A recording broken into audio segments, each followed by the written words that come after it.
Mais finalement, c'est pas un cancer, mais au niveau de l'ampleur que ça a dans ma vie, c'est aussi gros qu'un cancer. Enfin, faut pas différencier l'un ou l'autre, tu vois ce que je veux dire. Mais du coup, c'était plutôt ça, c'était de me dire, j'ai une maladie, j'ai le droit de dire que c'est difficile, j'ai le droit de dire que je suis fatiguée. Ça veut pas dire pour autant que je suis cette nana qui est tout le temps en train de se plaindre. En fait, l'équilibre entre se plaindre, qui est tout à fait OK, et l'équilibre de rien dire, il y a un monde chez moi.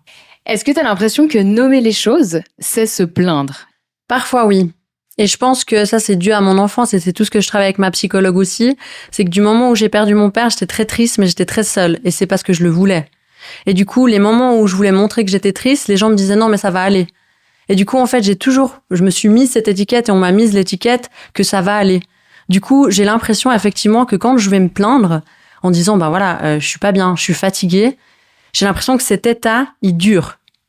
C'est comme quand je suis triste, j'ai l'impression que quand je me plains envers ma meilleure amie en disant je suis triste aujourd'hui, j'ai beaucoup plus de facilité à le poser qu'avant à travers mon accompagnement psy. Mais j'ai l'impression que ça dure. Donc c'est difficile pour moi de le dire.